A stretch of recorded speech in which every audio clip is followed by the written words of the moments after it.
तुमच्या जाहिरातीसाठी एक संधी मोठ्या प्रेक्षकांपर्यंत पोहोचवा. व्यवसाय असो किंवा इव्हेंट, विकासनामा सोबत जाहिरात करा. स्क्रीनवरील नंबरवर आजच संपर्क करा. विकासनामा, तुमचा आवाज, तुमची जाहिरात. तसंच विकासनामाला सबस्क्राईब करा आणि अपडेटेड रहा. नवी मुंबई महानगरपालिकेचा अर्थसंकल्प स्थायी समिती सभापती अशोक पाटील यांनी महापौर सुजाता पाटील यांना सादर केला. कोणतीही करवाढ नसलेला 6,704 कोटींचा हा अर्थसंकल्प सादर करण्यात आला. तसंच नवी मुंबई महानगरपालिकेचा अर्थसंकल्प हा आदर्श महानगरपालिकेनं घ्यावा. तसंच नवी मुंबई महानगरपालिकेच्या अर्थसंकल्पात अनेक गोष्टींची तरतूद करण्यात आली आहे. त्यामुळे इतर महापालिकेनं नवी मुंबई महानगरपालिकेच्या अर्थसंकल्पाचा अभ्यास करणं, त्यांचा आदर्श घेणं हे आवश्यक आहे. तसंच अर्थसंकल्पात राज्याचे वनमंत्री गणेश नाईक यांच्या संकल्पनेतला अर्थसंकल्प करण्यात आलाय, अशी भूमिका नवी मुंबई महापालिकेचे उपमहापौर दशरथ भगत यांनी विकासनामा चॅनलला दिलेल्या विशेष मुलाखतीत मांडली आहे. त्यामुळे दशरथ भगत यांनी पर्यटन, विकास, राजकारण इत्यादी गोष्टींवर आपली भूमिका ते व्यक्त करताना दिसून आले. नमस्कार, मी विकास मिरगणे. विकासनामा डिजिटल प्लॅटफॉर्म मध्ये आपलं सर्वांचं स्वागत. चर्चा करतोय नवी मुंबईच्या राजकारणासंदर्भामध्ये. खऱ्या अर्थाने भाजपने उपमहापौर दशरथ भगत यांची नियुक्ती केल्यानंतर खऱ्या अर्थाने विकासाला भर घालण्याचं काम सध्या दशरथ भगत करत आहेत. अभ्यासू, आक्रमक आणि सभागृहामध्ये असे दमदार, दिलदारपणे राजकारण करणारे दशरथ भगत यांच्याकडे ओळखलं जात आहे. याच अनुषंगाने उपमहापौर झाल्यानंतर आज आपण त्यांची मुलाखत घेतोय.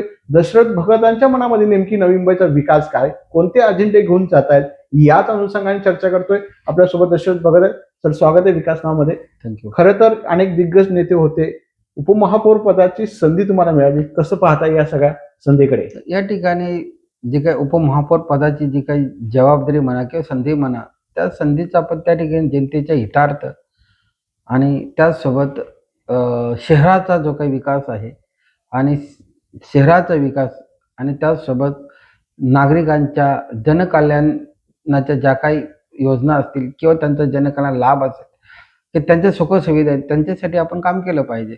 परंतु या ठिकाणी हे करत असताना महत्त्वाची गोष्ट, भारतीय जनता पक्षाने ज्यावेळेला हे पद दिलेलं आहे आणि नेतृत्व नाईक साहेबांचे नेतृत्व आहे, ते नाईक साहेबांचे नेतृत्व त्या ठिकाणी मजबूत होण्यासाठी महानगरपालिकेच्या माध्यमातून त्या ठिकाणी विविध विकासाची कामं आपण केली पाहिजे आणि त्यासाठी आम्ही काटेबद्ध आहोत. सर, आज बजेट सुद्धा सादरीकरण केलं. कर वाढ नसलेला हा बजेट आहे. कसं पाहता या बजेटकडे नवी मुंबईकरांच्या? नाही, वास्तविकता हा जो बजेट त्या ठिकाणी अतिशय विचारपूर्वक आणि एक नवीन दिशेकडे चाललं जातं. कारण गेल्या पारंपरिक पद्धतीने मानणं किंवा प्रशासनाने सांगावं आणि आम्ही करावं, परंतु आज ह्या ठिकाणी त्यात नवीन संशोधन आहे, नवीन शोध आहे आणि तेच घेतलेलं आहे. त्यात नवीन आणि हा जो बजेट आहे, या बजेट सर्वांगीण विकासासाठी आहे. म्हणजे शहराचा विकास आणि नागरिकांच्या सुखसुविधा दोन गोष्टी असतात त्याच्यामध्ये. शहराचा विकास असतो आणि त्याच्यासोबत नागरिकांच्या देखील सुखसुविधा असतात. हा सर्व त्याच्यामध्ये कंबाईन केलेला आहे. आणि शेवटी या ज्या विकास करत असताना त्याच्यामध्ये पैशाची गरज आहे. शेवटी महसूल सुद्धा आला पाहिजे. महसूल आला तर आपण खर्च करू शकतो आणि अति चांगली महसुलीची ही तरतूद केलेली आहे.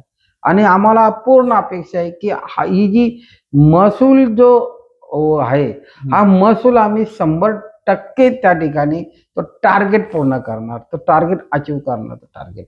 आणि त्यामुळे त्या महसूल असेल किंवा आम्ही विविध योजनेच्या माध्यमातून, इतर माध्यमातून जो काय आम्ही पैसा उभा करणार आहोत, जो दिलेला बजेट आहे 6,000 कोटी 700च्या दरम्यान जो दिलेला आहे, आता महासभा होणार आहे, त्याच्यामध्ये किती कमी वाढवायचे. पण हा जो बजेट जो दिलेला आहे, त्या बजेट कुठे खर्च करणार आहोत, हा पैसा जो जमा झालेला पैसा कुठे खर्च करणार आहोत, त्याच्यामध्ये कॅपिटल खर्च कुठलं किती आहेत आणि महसूल खर्च किती आहे, जो दिलेला ते आम्ही करणार आम्ही. आणि अनेक त्या ठिकाणी हे आश्वासन नाहीये, हा ध्यास आहे. आणि हा ध्यास कोणाचा? नाईक साहेबांचा ध्यास आहे, हा पक्षाचा ध्यास आहे. ह्या जनतेला जी काही सत्ता दिलेली आहे ती नागरिकांनी भारतीय जनता पक्षाला सत्ता दिलेली आहे, नाईक साहेबांच्या नेतृत्वात दिलेला आहे. आणि म्हणून हा बजेट, ही जी आजचा जो बजेट सादरीकरण केलेलं आहे ते भारतीय जनता पक्षाने सादरीकरण केलेलं आहे, नाईक साहेबांच्या नेतृत्वात दिलेलं आहे. या शहरावर नाईक साहेब प्रेम करतात आणि प्रेम करत त्यांचा ध्यास आणि ध्यान आहे की या शहरासाठी ज्या काय अधिक काय राहिलं असेल ते आम्ही चांगलं करू त्याच्यामध्ये. म्हणून हा जो बजेट आहे एक नाविन्य आहे, एक नवीन शोध आहे, नवीन संशोधन, नवीन टेक्नॉलॉजी आहे, एक नव्याने आहे याच्यामध्ये. आणि त्याच्यामध्ये एक दिशा बदलतोय. आम्ही तर म्हणतो की महाराष्ट्रामध्ये 29 महानगरपालिका आहेत, बरोबर आहे? किती आहेत? 29 महानगरपालिका. म्हणजे ही राहिला 28 महानगरपालिका. नवी मुंबई सोडले तर 28 महानगरपालिका राहिला. 28 महानगरपालिकांच्या हा बजेट दिशा बदलवतोय. कारण प्रशासन, आयुक्त प्रशासन आणि महापौर प्रशासन, काय होतंय, आयुक्त प्रशासन आणि महापौर प्रशासन असे 2 प्रशासन आहेत, ज्याला आम्ही म्हणतो separation of power, checks and balance of power. ह्याचा सदस्यांनी त्या ठिकाणी बारकाईने त्याचा अभ्यास करून आपल्याला काही आयुक्तांचा अधिकार घ्यायचा नाही, त्यांचा अधिकार त्यांच्याकडे आहे. पण विरोधक म्हणतात की सगळे आयुक्तांचे अधिकार काढले तर गेले. नाही, आयुक्तांचे कुठलेच अधिकार काढलेले नाहीयेत. आयुक्तांचा अधिकार आयुक्तांकडे आहेत. ह्यामध्ये जे काही महानगरपालिका म्हणजे सभागृह म्हणजे महापौर, म्हणजे या सभेचा अध्यक्ष महापौर, ते जे अधिकार आहेत, जे ऑलरेडी अधिकार आहेत, ते अधिकारच घेतलेले आहेत. नव्याने असं काही केलं तर काहीच नाही. कधी कधी आयुक्त प्रशासन, कारण नवी मुंबई महापालिका क्षेत्राच्या आतमध्ये अनेक प्राधिकरण, राज्य शासनातील, केंद्र शासनाचे विविध प्राधिकरण आहेत. त्या प्राधिकरणासोबत इंटरॅक्शन करणं किंवा तो पत्रावर करणं किंवा इतर काही गोष्टी करण्यासाठी कुठेतरी त्यांना बंधन असतात किंवा प्रतिबंधन असतात, काय त्या संकेत असतात. आलाय ना. म्हणून त्या ठिकाणी हा विषय फार मोठा आणि साधा विषय नाही, संशोधनाचा विषय आहे. परंतु याच्यामध्ये म्हणून आम्ही ठामपणाने विश्वास सांगतो की आपण जर त्या ठिकाणी महाराष्ट्र महानगरपालिका अधिनियमचे जे काही आयुक्तांचे अधिकार आणि महापौरांचे अधिकार, आणि हे कुठून आलेत, हे संविधानामध्ये 243W मधून आलेले आहेत. त्याच्यामध्ये पॉवर ऑफ सेपरेशन दिलेलं आहे, चेक्स अँड बॅलन्स दिलेलं आहे. आणि त्यामध्ये कशासाठी स्थानिक स्वराज्य संस्था, स्वराज्य, लोकल सेल्फ गव्हर्नमेंट आहे ना. आणि त्याने त्या शहराचे तो जो सदस्य आहे, जो नागरिकांनी जो नगरसेवक जिंकून द्या, जो महापालिकेचा सदस्य आहे, त्या सभागृहाचा सदस्य, तो अतिशय चांगल्या जबाबदारीने पार पाडू शकतो. कारण शेवटी काही कमी पडलं तर नागरिक कोणाला बोलणार? आयुक्त प्रशासनाला बोलणार की महापौर प्रशासनाला बोलणार? ते महापौर प्रशासनाला बोलतात ते. मग अशा वेळेला हा जो बजेट आहे, हा बजेट अतिशय परिपूर्ण आहे आणि ही एक नवीन दिशा आहे. पूर्ण 28 महानगरपालिकेला दिशा देणारा बजेट आहे. आणि भविष्यामध्ये नाईक साहेबांच्या नेतृत्वात या ठिकाणी हास्यात पद्धतीने बजेट जाईल आणि त्यामुळे महापालिकेचा जो काही विविध कॅपिटल डेव्हलपमेंट असू द्या किंवा महसूल खर्च असू द्या, म्हणजे ज्याला आम्ही म्हणतो वन टाइम डेव्हलपमेंट म्हणा किंवा चांगला डेव्हलपमेंट, या सगळं होणार आहे. कारण शेवटी महापालिकेला जागा तर पाहिजे ना. जागा नसेल विकास कुठे करणार, कसा करणार? मग त्या जागा कलेक्टरच्या असतील, त्या जागा MRDC अखत्यारीत असतील, त्या जागा सिडकोच्या अखत्यारीत असतील, त्या जागा फॉरेस्ट असेल, विविध प्राधिकरण या ठिकाणी काम करतात. परंतु पालिका आयुक्त या ठिकाणी पालिका प्रशासन नक्की त्याचा पाठपुरावा करतोय का, फॉलोअप घेतोय का, पत्रावर करतोय का, अशा अनेक गोष्टी त्यामध्ये आहेत. म्हणून हा बजेट मी तर म्हणतो ह्या वर्षाचा बजेट जो आहे पुढल्या वर्षी याच्याही जास्त होणार. शेवटी आपल्याला काय करायचं आहे तेच करायचं. पण उत्पन्न वाढवण्याचा स्रोत कसं आहे? कारण खूप मोठ्या प्रमाणात डबघाईला आलेले महानगरपालिका अवस्थेत काही टक्केवारी दिसते, तर उत्पन्न स्रोत कसा असणार आहे? प्रशासक कालावधीमध्ये ज्या काही चुकीच्या घटना घडलेल्या आहेत, चुकीचं काम किती केलेलं, उत्पन्न आहे पण काढलं उत्पन्न ते जमा केलं पाहिजे, वसूल केलं पाहिजे ना. सिडकोकडे आता 300-400 कोटी सिडकोकडे आहेत. का ना आम्ही मागत? किती त्या ठिकाणी फॉलोअप घेतला, कोणी फॉलोअप घेतला पाहिजे? सभागृहामध्ये तो विषय किती वेळा आला? आम्ही सुद्धा सिडकोकडे प्रॉपर्टी टॅक्स असेल 300 कोटीच्या वर प्रॉपर्टी टॅक्स आहे. असेल जो असेल तो असेल, सिडको असेल, MRDC असेल, MECB असेल, किंवा रेल्वे असेल, हे जी शासकीय आणि केंद्र आणि राज्य सरकार ज्या आहेत त्याच्यासोबत प्रायव्हेट सुद्धा आहेत. सभागृहामध्ये किती वेळ विषय आला हा. मग ते भरत नाहीत. मग सभागृहामध्ये ते विषय आयुक्तांनी आणला का विषय? त्यांचा अधिकार आहे. मग आयुक्तांनी किती वेळ सभागृहामध्ये आणला? म्हणजे पालिका आता मी आयुक्तांना काही पडलीच मी नाही का? असं मी आयुक्त प्रशासन बोलतोय.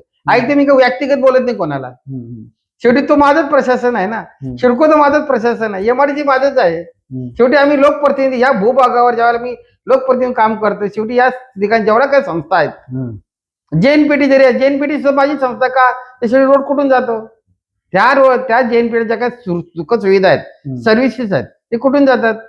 ते रोड नाही जातात ना. मग जेएनपीटी आम्हाला, मग केंद्र शासन किती देतोय, राज्य सरकार किती देतोय? या ठिकाणी जमिनी विकून एअरपोर्ट बांधला जातोय. शेवटी जमिनी कोणाच्या गेल्या? या नेहमी शहरातल्या गेल्या ना. जसं भूमिपुत्राने यातल्या जमिनी लुटल्या, आता शहराच्या नागरिकांनी जमिनी लुटायला सुरुवात केलेली आहे. मग एकंदरीत त्या ठिकाणी आयुक्ताची भूमिका काय आहे? आयुक्ताच्या वतीने बसलेला जो मालमत्ता विभाग आहे, तर मालमत्ता विभागाने किती हरकती घेतल्या? ही जमीन महापालिकेची आहे, ही सुखसुविधेचा भूखंड आहे. त्या डिपार्टमेंटवर विचारा ना आपण किती हरकती घेतल्या आपण. आम्हाला काही या ठिकाणी आम्ही व्यक्तिगत बोलत नाही. आयुक्त प्रशासन म्हणतोय मी. मग ज्या वेळेला महापौर प्रशासन त्या ठिकाणी कार्यरत राहील, सभागृहामध्ये विषय येईल, पत्र महापौरांना दिलं तर उत्तर महापौरांना येईल. उद्या ते विरोधी पक्षनेते त्या ठिकाणी बोलू शकतात, सत्ताधारी बोलू शकतात, सभागृह बोलू शकतो. एकंदरीत हा उत्पन्न जो आहे, हा उत्पन्न आम्ही काढणारच उत्पन्न. त्याच्यामुळे कोण फेल आहे, कोण फेल आहे आणि कोण याची, हा विषय नाहीये. नोटीस आपण पाठवणार आहे ना. सभागृहाचा विषय आहे ना तो. ज्यावेळेला हा बजेट कोण पास करतोय? सभागृह पास करतोय ना. सभागृह मंजूर, बजेट कोणी मांडलेलं आहे? सभागृह. बजेट हा स्टँडिंग चेअरमनने केलेला आहे. तयार कोणी केलेला आहे? प्रशासनाने तयार केला. हा तयार जो केलेला आहे तो स्टँडिंग चेअरमन स्थायी समितीने तयार केलेला आहे. तो प्रशासनाच्या सहकार्याने केलेला आहे. मग आता जबाबदारी कोणाची आली? सभागृहामध्ये आता तो स्टँडिंग चेअरमनने केलेला, म्हणजे स्थायी समितीने केलेला आहे तयार. तो आता महासभेकडे गेलेला आहे. मग वसुली जबाबदारी कोणाची राहिली? महासभेची जबाबदारी राहिली. महासभा त्या ठिकाणी जबाबदारी घेतली पाहिजे, गेला ना जबाबदार. शेवटी ही जो चेक अँड बॅलन्स आहे, चेक्स अँड बॅलन्सची पॉवर आहे किंवा पॉवर सेपरेशन आहे, हे कोणासाठी शेवटी आहे? शेवटी दोघांनी मिळून, महापौर प्रशासन आणि आयुक्त प्रशासन दोघांनी मिळून या शहराच्या ज्या काही सुखसुविधा आहेत, ज्या समस्या आहेत त्या सोडल्या. त्याची मोठी समस्या म्हणजे पर्यावरण आहे, वायू प्रदूषण आहे, पाण्याची समस्या मोठी आहे, रस्ते आहेत, पार्किंग आहे, गार्डन्स आहेत, मैदान किती आहेत आपल्याकडे, अशा अनेक समस्या आहेत. पण या समस्या सोडवण्यासाठी काय पाहिजे? दोघांनी एकमेकाला सांभाळून घेतलं पाहिजे. दोघांनी आम्ही या ठिकाणी आयुक्त असेल किंवा महापौर असेल, शेवटी दोन्ही पद कोणासाठी आहेत? ही दोन्ही पद ही नागरिकांच्या सेवेसाठी आहेत. आणि त्याच्यामुळे हा जो या वर्षाचा जो बजेट आहे, हा अतिशय या ठिकाणी जो मानलेले रेग्युलर भाषा मी वापरत नाहीये. ह्याच्यामध्ये नवीन संशोधन आहे, नवीन शोधा, मग सुधारण करा. नवीन शोधाच नाही काय.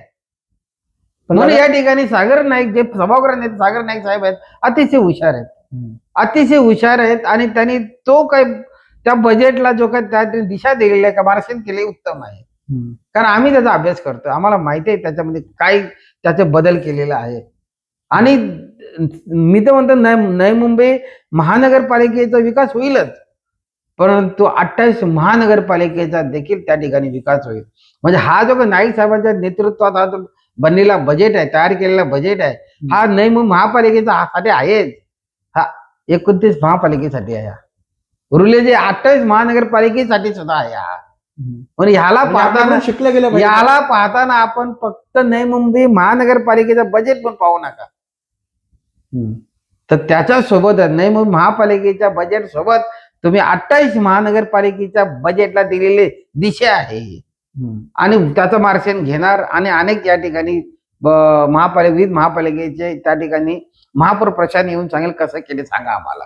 ना तुमचा एवढा अभ्यास आहे, पण मला तर विरोधी पक्षांचा अभ्यास कच्चा दिसतोय. नाही, त्याच्यावर आम्ही कसं बोलू?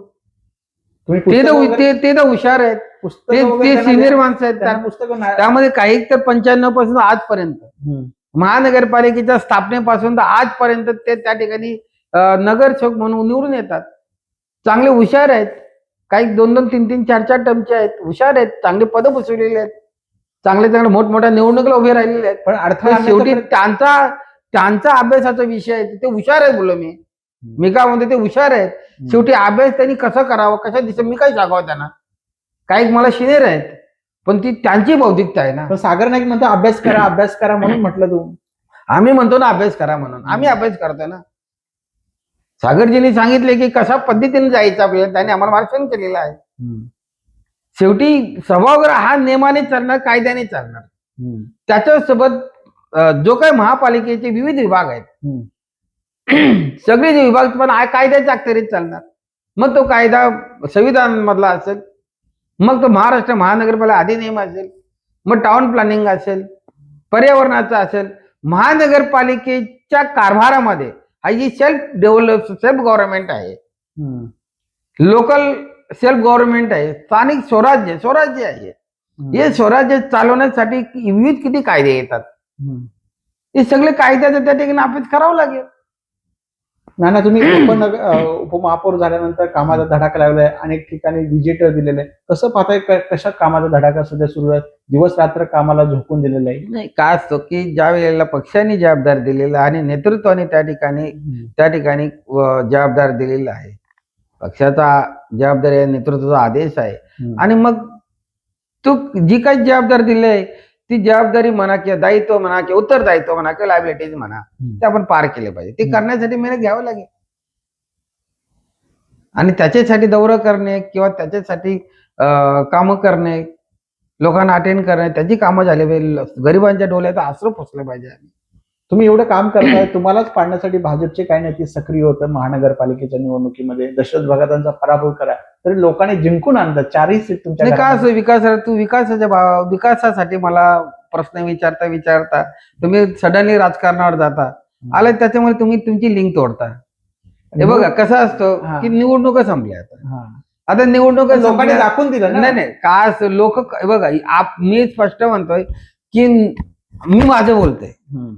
आम्ही सांगितलं त्या ठिकाणी आमचे कार्यकर्ते असेल, मतदार असतील, इथे चिंतक, आम्ही सगळे, आमची स्पर्धा कुठल्या उमेदवारासोबत नाही, कुठल्या पक्षासोबत नाही, कुठल्या नेत्यासोबत नाही. आमची स्पर्धा तुमचं काम बोलतोय आमची ना. स्पर्धा आमच्या कार्यासोबत आहे. तुमचं काम मी काय म्हणतो, आमची स्पर्धा आमच्या कार्यासोबत आहे, ना कुठल्या उमेदवारासोबत, ना तुमचं काम बोललं या निवडणुकीत. या ठिकाणी आम्ही सर्वांनी मिळून, आमचे कार्यकर्ते असतील, आमचे मतदार असतील, आमचे हितचिंतक, तर तू सुद्धा आहेस, आम्ही सर्वांनी मिळून जो कार्य केलेला आहे, जनहिताचे कार्य केलेलं आहे, तर त्याचा विजय येतो. म्हणजे तुमच्या कामाचा विजय आहे. हे माझ्या कामाचं नाही, सर्वांनी मिळून केलेल्या कामाचा विजय आहे. नाना, शेवटचा प्रश्न, काय विजन घेऊन जात आहे उपमहापौर आहेत, काय एका वर्षामध्ये 5 वर्षामध्ये तुमचा अजेंडा प्लॅन असणार आहे?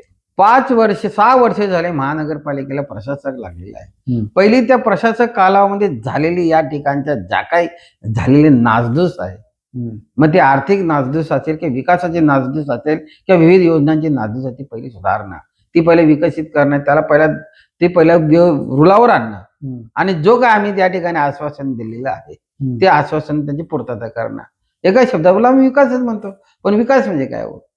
हे शहर आणि नागरी सुखसुविधा असतात. जसं एखादा रस्ता जो आहे, रस्ता काही एकाच भागावर जात नाही, अनेक वार्डातून जातो. मग जसं कोस्टल रोड आहे, वाशी गावापासून ते इकडे बेलापूर पर्यंत कोस्टल रोड आहे, तिथून वाशी गावापासून तिकडे घनसोली बेलापूर ठाण्यावर रोड आहे, असं अनेक यातायात आहे, पार्किंग आहे. पार्किंग आता वैश्विक प्रश्न आहे. पार्किंग धोरण, ट्रॅफिक हा वैश्विक प्रश्न आहे. पार्किंगचं धोरण तुम्ही सुद्धा आणताय आता budget आणली ना आम्ही तर म्हणतो ना, पार्किंग आज नागरिक त्रस्त आहेत, पार्किंगमुळे त्रस्त आहेत, आणि ती समस्या ज्वलंत आहे. ट्रॅफिक ही समस्या ही ज्वलंत प्रश्न आहे. पर्यावरण प्रदूषण हा ही ज्वलंत प्रश्न आहे. इथल्या भूमिपुत्रांचे प्रश्न ज्वलंत आहेत, इथल्या शहरी भागातले नागरिक प्रश्न ज्वलंत आहेत, इथे झोरपट्टी भागातले प्रश्न ज्वलंत आहेत. जो रोजगार देणारा जो उद्योजक आहे, जो महसूल देणारा उद्योग, त्यांचे प्रश्न ज्वलंत आहेत. असे सगळे ज्वलंत प्रश्नाचा आम्ही त्या ठिकाणी सांगोपंग विचार करून या ठिकाणी एका वर्षामध्ये जी काही 6 वर्षे जी घडी जी पहिली विस्कळीत झालेली आहे ना, ती घडी पहिली बसवणं आहे बघ. कारण आतापर्यंत प्रशासनाने त्यांच्या त्या मानसिकतेतून निघालं पाहिजे की आम्ही प्रशासक कालावधी नाही, आता जन कालावधी चालू झालेला आहे. या जनतेचा कालावधी चालू आहे, जनतेचं शासन चालू झालेलं आहे. आणि ह्या जनते शासन चालू पहिला त्याने त्या जनतेच्या शासनाच्या मानसिकतेत यावं, प्रशासक शासनाच्या काळातून निघून जावं. म्हणून ही घडी आम्ही शक्य तितका लवकर बसवण्याचा प्रयत्न. परंतु याच्यामध्ये एक मात्र महत्वाचं आहे की सन्माननीय गणेशजी नाईक साहेबांच्या नेतृत्वामध्ये सागरजी नाईक साहेबांनी जो काही या ठिकाणी एक नवीन शोध म्हणा किंवा नवीन त्यातला रिसर्च म्हणा किंवा नवीन त्यातला अभ्यास म्हणा, या नवीन अभ्यासाच्या माध्यमातून नक्कीच नवी मुंबई महानगरपालिका अधिक प्रगती आता नंबर 1 आहोत ना, तर नंबर 1 सगळ्यात नंबर 1 यायला पाहिजे. पण आम्ही नंबर 1 येत नवी मुंबई महापालिका नंबर 1 येत असताना 28 महानगरपालिकांना देखील नंबर 1 कसा येईल, जेणेकरून देशामध्ये ज्या महाराष्ट्रातल्या जेवढ्या महानगरपालिका आहेत या देशामध्ये नंबर 1 असला पाहिजे. शेवटी हा जो ध्यास आहे, नाईक साहेबांचा ध्यास आहे, नवी मुंबई महापालिका पुरता आहे, पण त्याच्या सोबतच 28 महानगरपालिकाला दिशा देतोय. आणि नवी मुंबई सोबतच 28 ज्या राज्यातल्या जेवढ्या महानगरपालिका आहेत, या सगळ्या देशामध्ये जेवढे राज्य आहेत, ज्या राज्यामध्ये महानगरपालिका आहेत त्यामध्ये महाराष्ट्र राज्यामध्ये असणाऱ्या महानगरपालिका हे 1 नंबर आहेत. आम्ही स्वतः 1 नंबर यायला प्रयत्न केलेच पाहिजे, परंतु आम्ही आपल्यासोबत सर्वच महानगरपालिकांना नाईक साहेब नेतृत्वात घेऊन जाऊ आम्ही.